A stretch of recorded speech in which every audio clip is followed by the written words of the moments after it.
salam sejahtera untuk kita semua. Perkenalkan, nama saya Willy Yusnandar, SE MSI. Saya merupakan dosen di Fakultas Ekonomi dan Bisnis Universitas Muhammadiyah Sumatera Utara.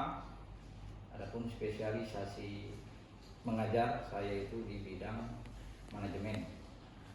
Nah, video ini dibuat sebagai pernyataan diri dosen dalam unjuk kerja Tridharma Perguruan Tinggi atau yang disingkat dengan PDD UKT-PT sesuai yang diinginkan dalam sertifikasi dosen di tahun 2024.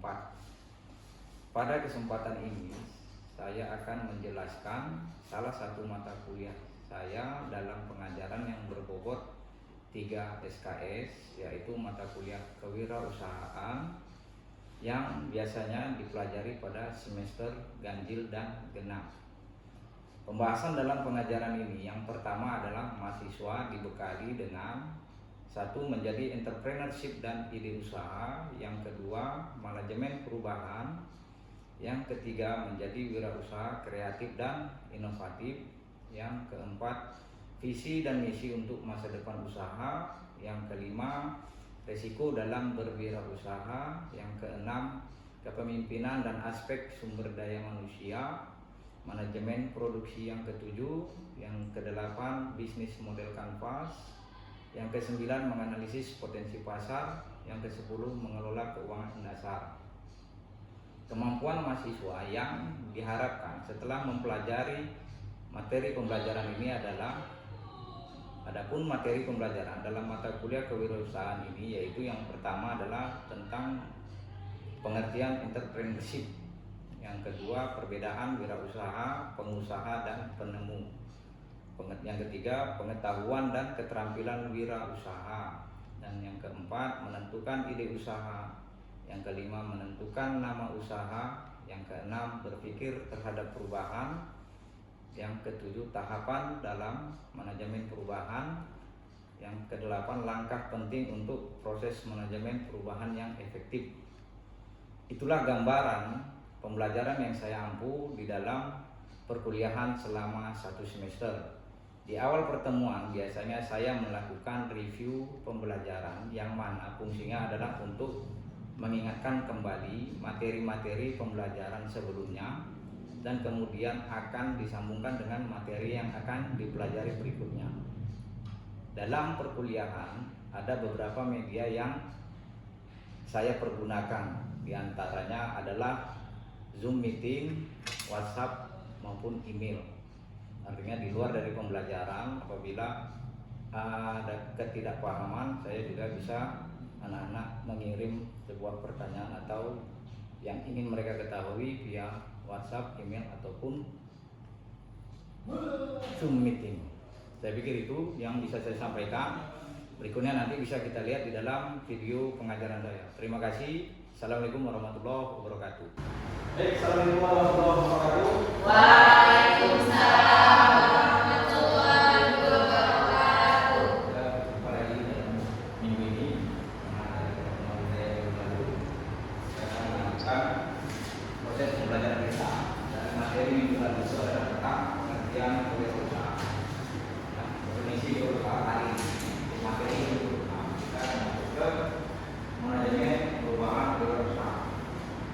Jadi saya yang kemarin minggu lalu itu saya harap Anda sudah paham tentang pengertian dari wirausaha.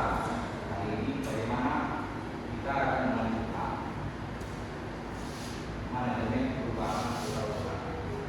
Jadi kalau kita tentang manajemen perubahan wirausaha,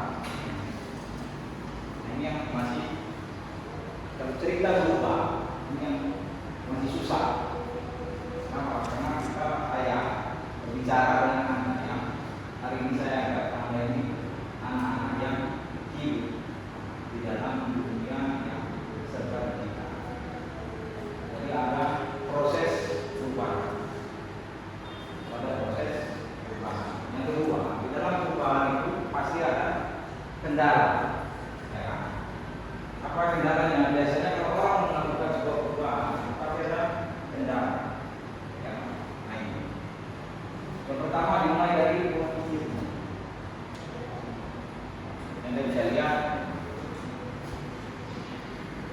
Apa pemahaman pola pikir? Pertama yang Anda harus bangun mindset dalam diri Anda itu adalah waktu. Karena waktu tak akan bisa kita kembali, dia terus maju. Kenapa aku cerita tentang waktu? Yang pertama kita bicara tentang disiplin. Kalau Anda mau merubah menjadi seorang berusaha, kita harus punya waktu yang harus jelas.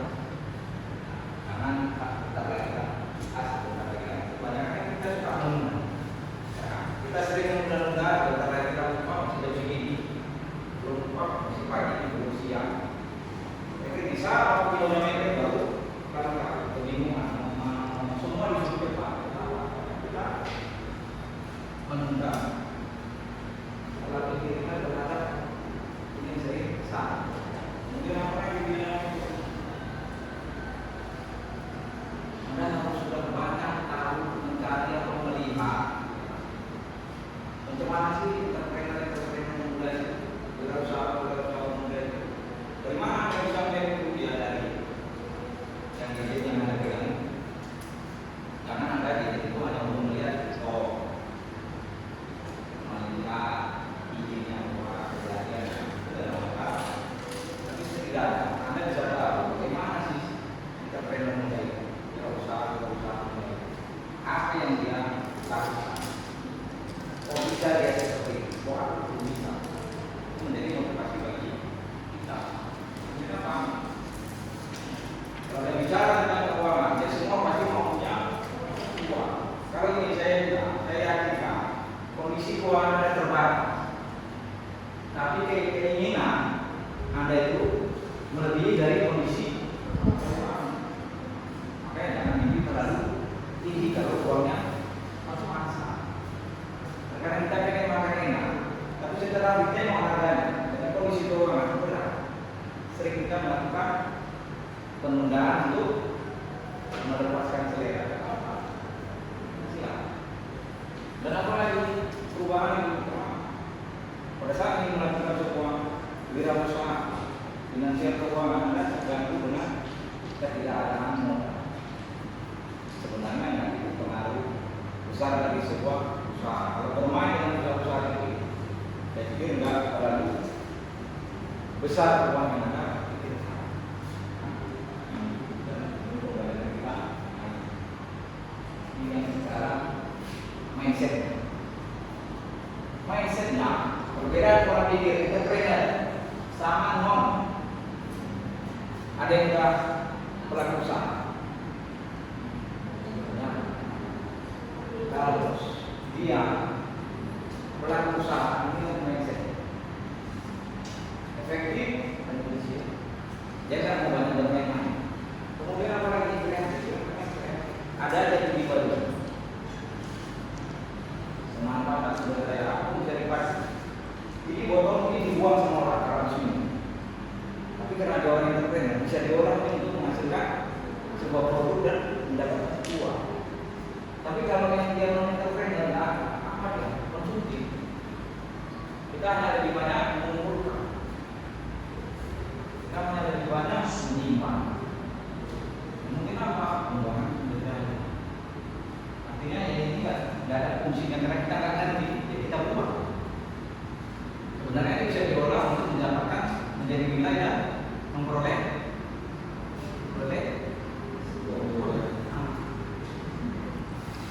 perbedaan orang terpres. Ini yang di sini sudah ada lah, tapi maju tidak ada masalah. Tapi Anda sudah berani untuk memulai yang susah itu, belum mulai sudah takut. Ada itu banyak, ini masalah. Ini masalah sering ada. Kita punya pengalaman Pak, kan sering. Terus apa lagi? Punya bakat, apa lagi? Doa. Ini menjadi kendala. Pengalaman apa? Jadi saya kalau biasa. Kalau orang muda, kita akan berlaku konsep dulu. Saya akan bilang kalau terlalu tua saya. Tapi Tapi kalau kalian, mungkin saya yang tanya, bagaimana kalau kita bangun sebuah kesukaan? Nampaknya kalau kita di rumah, mana masih buat cerita, bangun kaki kecil. Mungkin akan menjawab oleh rekan-rekan mahasiswa, ya kan? Belum terlalu mudah memberikan yang ini. Saat ada masa yang mudah, rasanya yang ini aja lupa. Karena Anda berada di safety zone, berada sekarang di zona nyaman. Kenapa sekarang saya bilang Anda berada di zona nyaman? Nah, karena kemampuan Anda mungkin masih dipenuhi, mungkin difasilitasi oleh orang tua. Tapi di saat yang Anda harus lepas, ya kan? Pertama, Anda mungkin mau kuliah terus, kuliah di rumah, 7 tahun. Kalau Anda mau 7 tahun, udah kasih dengan saya. Artinya apa? Di saat Anda harus lepas, Anda harus keluar dari safety zone Anda. Nah, Anda merasa, saya pastikan Anda tidak punya rumah. Kenapa? Safety zone sudah habis. Apalagi alasan mau keluar rumah, minta uang jajan, masih jalan kaki rumah, ada yang kerja. Dikasih 20, jadi kalau siap, tak cukup ini. Habis buat beli aja, mungkin kurang. Dikasih 50, orang tua berapa? Yang paling ada 50.000, kan tahu itu. Bantu orang tua. Kenapa? Karena Anda merasa pada saat hari ini Anda mau mulai. Artinya kan kita Anda pikirkan dari sekarang, sebelum Anda berubah dalam setidaknya diri Anda hari ini Anda sedang nikmati. Kemudian apa lagi? Tahu kan buku Casey? Kakak tua itu, dia sukses membangun sebuah outlet yang udah hari ini itu sekaliber dunia usaha. Artinya apa? Kapan dia? Satu dan masih mahal. Jadi di dalam membangun sebuah usaha, memiliki sebuah usaha, tidak ada kata menyerah. Terus, mungkin harus kenal siapa itu. Siapa nama kakek Guru Casey?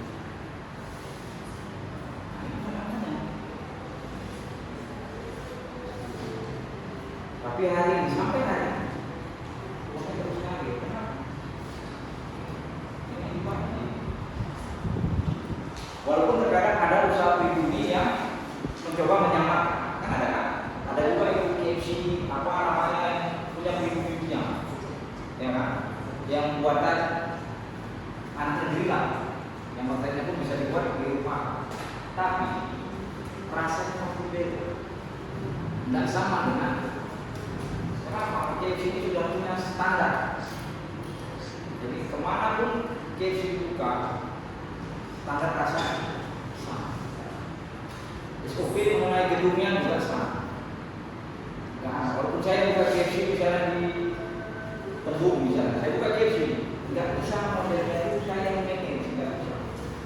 Kenapa? Saya harus ikut dari SOP KFC pertama yang membuat manajemennya, yang mereka yang akan menyelesaikan. Jadi kita hanya menyebar di tempatnya yang membuka KFC. Jadi semua model pakaian ada yang KFC yang ada di Carrefour, KFC yang ada di Santaja, pasti modelnya sama. KFC yang ada di Park, pasti modelnya sama. Tidak ada berbeda. Kenapa? Karena dia mempunyai aturan atau kita sebut dengan franchise. Soal institusi yang banyak. Jadi biasanya kalau dia bermasuk dalam kategori usaha franchise, nanti ada franchiser. Franchiser itu yang mengatur dari mulai tempat, resep rasa, kemudian sumber bayarnya, waktu kerjanya. Nah itu dari franchiser namanya, orang yang mengatur semua. Jadi saya yang punya itu tinggal menerima. Jadi diatur oleh franchiser. Kemudian apa lagi? Nah, ada yang mungkin di video ada yang bisa dilihat. Dia yang punya kesempurnaan tubuh, tapi dia mampu untuk membagikan semangat orang. Itu supaya aku kayak ini bisa. Masa kalian yang bisa jalan sempurna kok malas? Artinya apa? Dia mempunyai konsep motivator untuk membangun semangat orang supaya apa? Jangan malas, harus bisa berusaha. Nah, itu seperti Kolonel Onassis yang sampai hari ini dia mempunyai banyak perusahaan. Awalnya dia menggunakan uang orang lain. Dia nggak punya uang sendiri. Kenapa? Konsep juga usaha itu. Kalau kita misalnya cerita nggak ada modal, tapi bagaimana kita bisa mempengaruhi orang untuk mengeluarkan uangnya supaya bisa kita pakai menjadi usaha. Ada orang punya uang, tapi saya belum tentu mau berusaha. Tapi ada orang yang tidak punya uang, keinginan kuatnya ingin punya usaha. Dikembalikan, ada karena orang yang punya uang lebih senang dia saving, menabung. Sementara orang yang tidak punya uang dia tahu tidak punya uang. Tapi bagaimana dia harus punya uang? Dia harus punya pekerjaan atau membangun sebuah usaha. Supaya apa? Supaya ada uang walaupun sedikit bisa berubah. Ini tadi penjelasan hasil. Saya lihat apa itu kira-kira? Salah. Seperti ini. 3M bukan 3 miliar ya. Saya kira tadi di awal katanya perlu modal. Tiba-tiba dijelaskan lagi ada 3 miliar. Nah, 3 itu yang mindset tapi tidak gimana. Pola pikir. Ini apa? Make it what make it. Apa?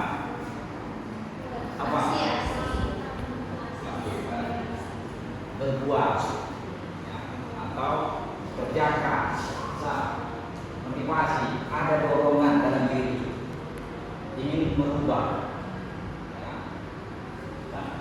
Jadi sampai di sini, ada yang mau tanya kira-kira tentang bicara mindset, manajemen perubahan usaha. Kira-kira dari yang Saya mau jelaskan tentang 3M ini, yang motivasi, mindset, dan mindset. Ya. Gimana sih kami sebagai mahasiswa apabila mungkin cuma motivasi sama mindset aja yang ada, tapi mindsetnya belum terbentuk. Tapi apakah harus tunggu mindsetnya dulu ada baru mindset, atau mindset aja dulu baru nanti mindsetnya sekalian?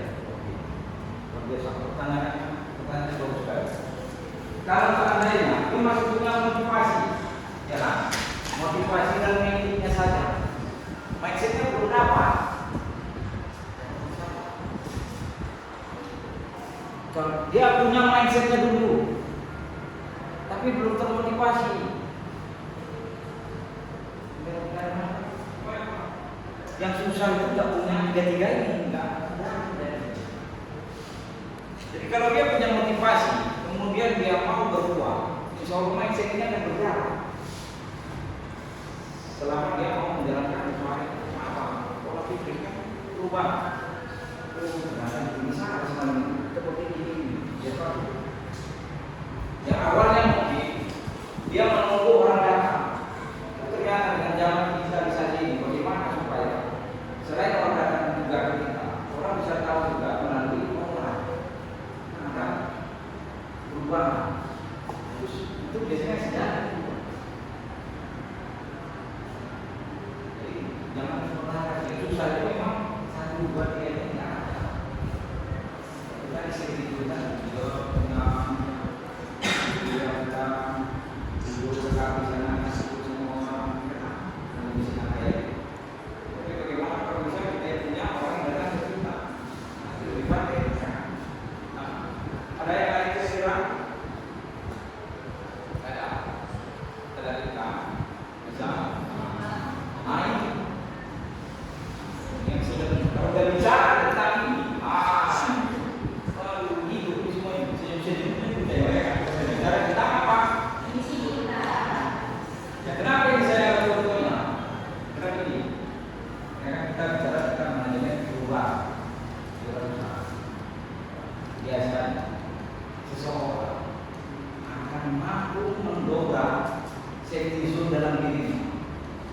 sedang.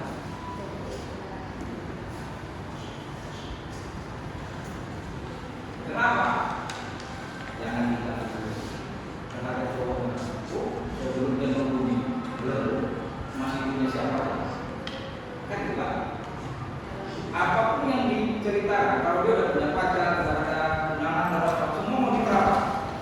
Tapi bagaimana bisa kita berusaha? Mau nggak ada yang saya ajak misalnya kita suka misalnya usaha jualan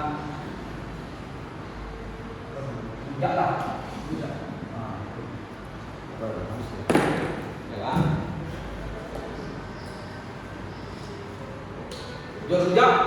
Nah, mana ini usul. Ya kan? Nih. Komentarnya apa? Saya pastikan semua komentar Anda, komentarnya ya. Yang pertama itu adalah banyak sekali pertanyaan.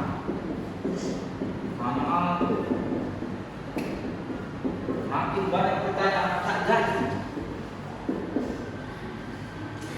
Pasti. Tapi kalau bercerita tentang ini langsung aja kena ada apanya kan? Ini. Dikasih banyak pertanyaan, maju terus.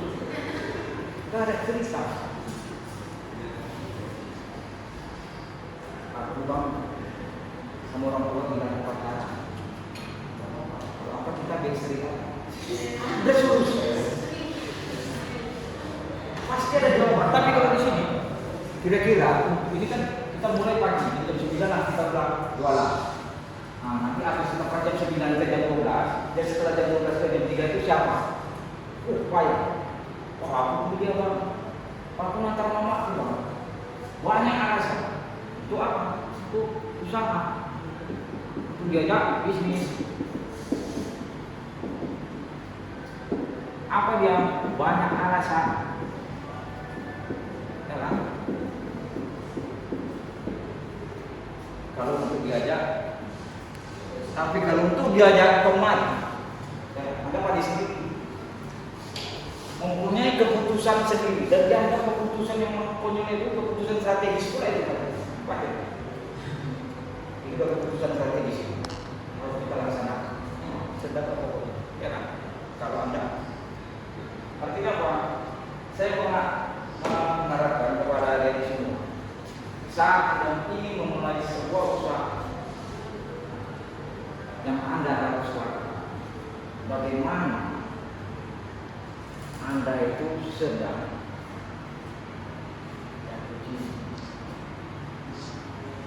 jadi kalau kata orang pesannya nggak sering apa kita uji dulu. Gak usah lah nanti bangkrut dan lain-lain. Anda ada apa? Kita coba. Yakin kalau bisa jalan usaha ini? Yakin, nggak yakin. Harus itu jawaban. Sama seperti itu. Gak bisa. Orang dari kita nggak akan bisa. Kita jadi Anda harus memiliki pola pikir motivasi ya kan? Untuk apa? Seperti orang jadi orang jadi bintang ini luar biasa ini kehebatannya, kekuatannya. Nggak bisa ada yang mampu menahan apapun rintangan tetap akan hilang. Tapi kalau di sini belum dimulai, udah mikirkan, tapi dipikirkan terus. Sudah ada rintangan, padahal enggak, belum ada.